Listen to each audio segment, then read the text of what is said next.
오늘 2020년 한 해 마지막 날인데 지난 한 해 취재와 보도 고생 많으셨습니다. 내년에는 더 알찬 보도로 우리 사회를 더 밝게 또 희망차게 만들어 주십시오. 지난 21일 저는 현행 주거정책의 기본 원칙에 1가구 1주택 보유 또는 거주, 무주택자 및 실거주자 주택 우선 공급, 또 주택의 투기 목적 활용 금지 등 주거정의 3원칙을 새롭게 명시하는 주거기본법 일부 개정 법률안을 대표 발의했습니다. 잘 아시는 것처럼 그 사이에 이 법안에 대한 오해 때문에 빚어진 많은 논란이 있었습니다만 여전히 일부 언론과 정치권을 중심으로 왜곡과 비약으로 가짜뉴스가 확대 재생산되고 있어서 다시 한번 이 법안의 취지를 보다 상세하게 직접 설명드리기 위해서 이 자리에 섰습니다. 결론적으로 말씀드리면 주거기본법의 1가구 1주택 정책 원칙은 정책 방향의 제시이지 소유 제한이 아닙니다. 1가구 1주택 정책 원칙을 담은 주거기본법 개정안은 헌법에 규정된 국민의 주거권을 시대 상황에 맞게 구현하기 위해서 정부 주거정책의 원칙과 방향을 새롭게 천명하고자 하는 것입니다.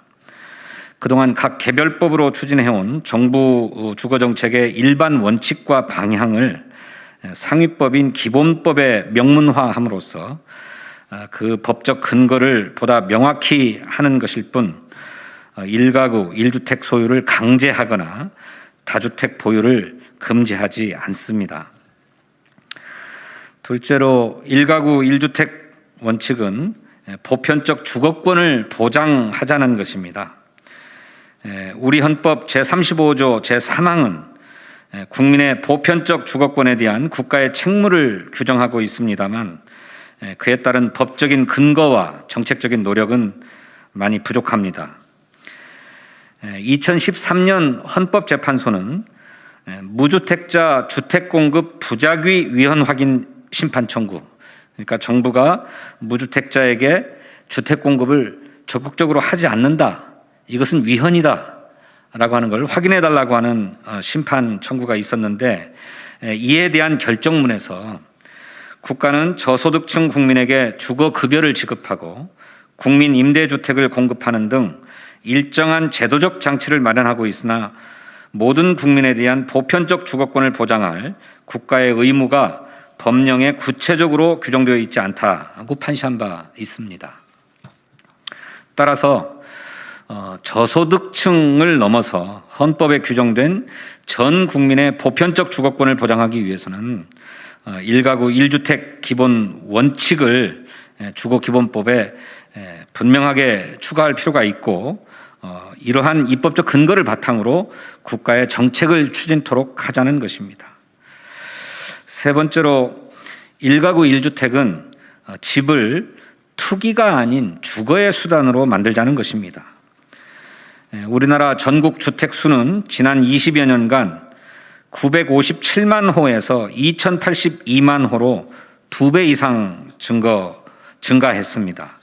그래서 주택 보급률이 2018년 현재 104.2%에 이르렀고 이렇게 100%를 상회한 지도 10년이 넘었습니다. 그런데 자가 보유율은 61.2%에 불과합니다. 그러니까 10가구 중 4가구는 여전히 무주택 임차 가구에 해당하는 것입니다. 특히 최근 3년간은 소득 상위 가구의 자가 보유율이 지속 상승하고 있는 반면에 소득의 중하위 가구의 자가 보유율은 감소하고 있습니다. 경제정의 실천연합의 통계를 보면 지난 10년간 2008년부터 2018년까지 주택 보유 상위 1%는 소유 주택 수가 1인당 3.5채에서 7채, 7채로 2배 늘었고 상위 10%는 1인당 2.3채에서 3.5채로 늘었습니다.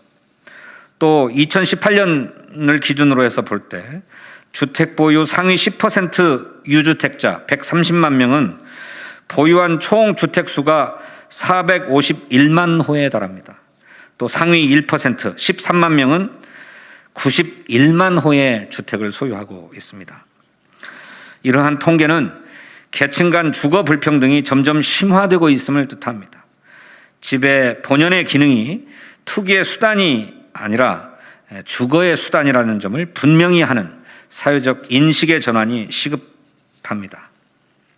넷째, 1가구 1주택은 13년 전 국민운동으로 전개되었고 여기에 정치권도 동참한 바가 있습니다. 13년 전이 2007년 1가구 1주택 국민운동이 전개된 적이 있습니다. 참여연대, 녹색연합, YMCA, 기독교윤리실천연합 등 41개 시민사회단체는 주택은 투기수단이 아닌 주거수단이라는 모토 아래 보편적 주거권 실현을 위해서 투기적 다주택 보유 억제, 무주택자 보호 및 지원, 주거의 공공성 정책 제도화 등을 강력하게 요구하고 1가구 1주택 사회협약운동을 전개한 바 있습니다. 당시 보수와 진보를 망라한 유력 정치인 31명도 1가구 1주택 국민운동에 호응하고 동참했습니다. 당시 한나라당 대선 후보였던 홍준표, 원희룡, 고진화 의원이 1가구 1주택 원칙을 대선 공약의 전면에 내세웠으며 민주당의 천정배 의원과 민주노동당의 권영길, 노회찬, 심상정 의원도 이 운동에 힘을 모았습니다. 다섯째, 정치권에서는 1가구 1주택 원칙을 중심으로 다양한 정책 대안들이 그동안 제시되어 왔습니다. 1가구 1주택 원칙은 진보와 보수를 넘어서 금융정책, 세제정책, 소유 제한, 인센티브 등 다양한 정책 대안들로 구체화되어 왔습니다. 2005년 홍준표 한나라당 의원은 성인 1인당 한 채를 넘는 집을 소유하지 못하도록 제한하는 일명 주택소유 제한 특별조치법을 제안하면서 사유재산권 침해 논란에 대해서 재산권 침해가 아니고 헌법이 보장하고 있는 제한으로 봐야 한다고 주장했습니다. 2007년 원희룡 의원은 당시 한나라당 정책토론회 기조연설을 통해서 서민들의 평생 염원인 내 집 마련을 위해 1가구 1주택 정책을 강력히 시행하겠다. 앞으로 계획 신도시는 공공주택 위주로 하겠다고 주장했습니다. 남경필 의원은 1가구 1주택 정책의 일환으로 1주택자에 대해 세제 혜택을 부여하여 1주택 소유를 촉진하고 2주택 장기 보유 거주주택의 양도세를 면제해서 주택 매각을 유도하겠다는 정책을 제안한 바 있습니다. 이렇게 다양한 정책들이 제시되어 왔음에도 불구하고 1가구 1주택 원칙에 대해서 사회주의, 공산주의 운운하면서 터무니없는 비난을 가하는 것은 1가구 1주택에 대한 무지이거나 고의적인 왜곡입니다. 생산적인 토론을 가로막는 부당한 이념 공세입니다.